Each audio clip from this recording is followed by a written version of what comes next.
I managed to save a lot of money by doing a cheap Ironman rather than an expensive one. So I'm going to do a full breakdown of the cost of how much it cost me versus how much it could potentially cost you to do an Ironman. So I can't quite afford the expensive race at the moment. So we're going to be having a look at my friend's numbers for how much he paid doing a Ironman full distance abroad. So first thing we're going to want to consider is the actual race itself. So for me, this cost £180 plus you've got to add on the British Triathlon membership or whatever. So that was just for a single race I did, and it cost me I think £5 because I'm under 25.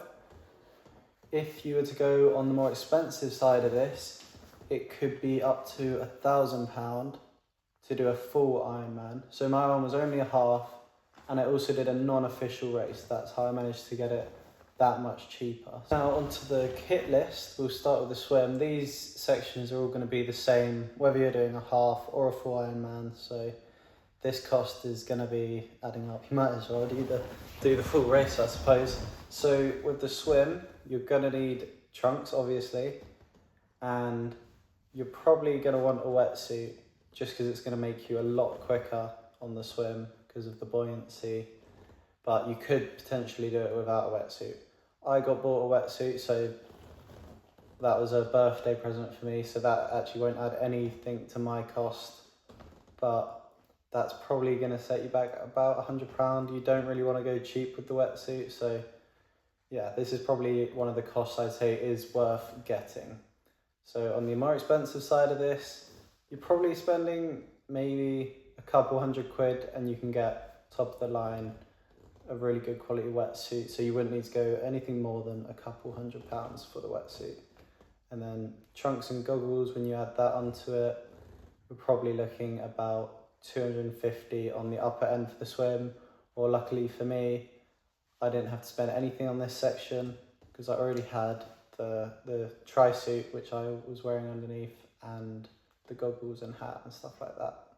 Now for the cycle, so obviously you're going to need to look at what you're wearing.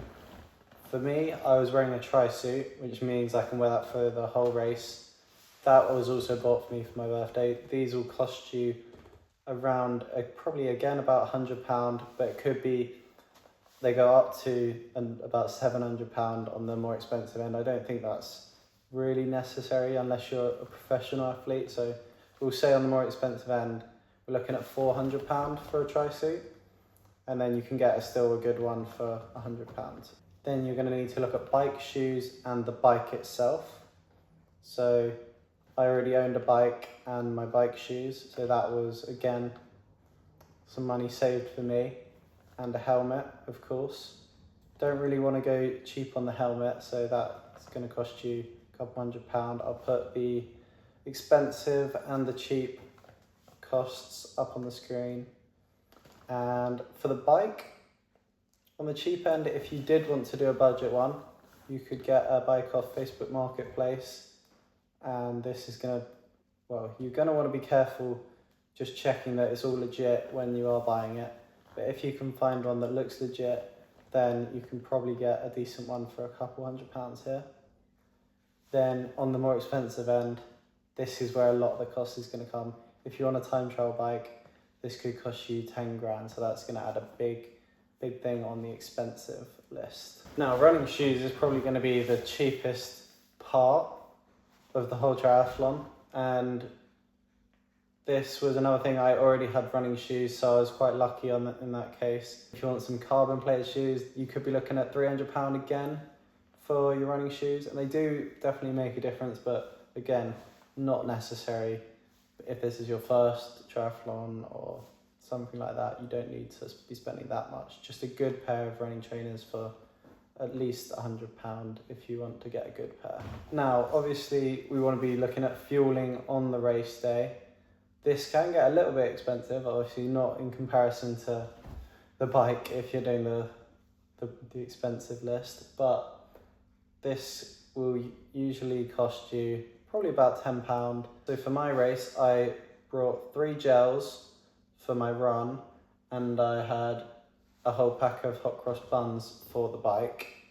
And then I also used some carb mix. But obviously you can go a little bit cheaper here if you don't use things like carb mix and you don't use the gels, which are obviously more expensive, but when it comes to the run, they are a little easier to digest. Now on to some of the hidden costs. A lot of people will sign up, pay their race fees, they've got all the equipment and they think, okay, I've paid for this Ironman, I'm ready to go and do the race.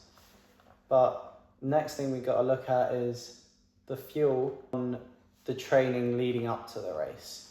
So this is actually going to be one of the big costs. When you're doing an Ironman, you're going to be eating double the food that you would normally be eating. So for me, my weekly food bill during the Ironman was probably around 60 quid a week on average, which is quite a lot of food compared to, I guess, when you're not training, you could probably get away with £30 a week. This was on a uni budget as well. On the more expensive side of things, if you're using all of the gels and all of the carb mix during your whole training, this is going to probably be £100 a week leading up to the race. So if we spread that out over 4 months, this is going to be close to £2,000. So hidden cost number 2, we also need to be looking at travel to the venue. So on the cheaper side here, this could be as much as you get up really early in the morning and you just go, and you just got to pay for your fuel costs basically. For me, I stayed in a campsite the night before, so that was an extra little additional cost.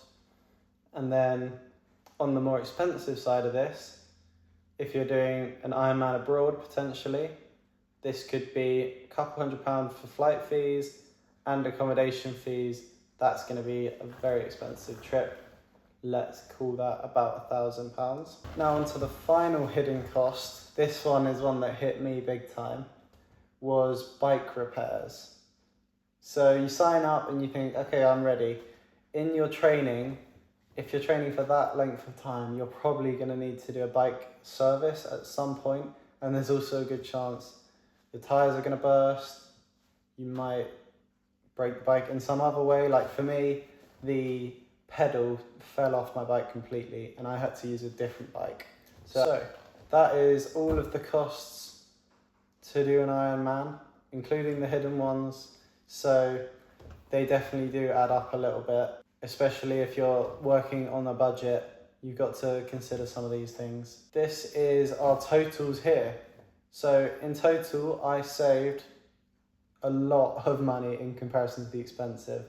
Obviously, there are a lot of ways you can do something in between. And of course, I was doing the half distance race, but overall, it's a very expensive race to be doing, even on the budget side. So you're gonna need a couple of £1,000 really, if you want to be doing a race like this.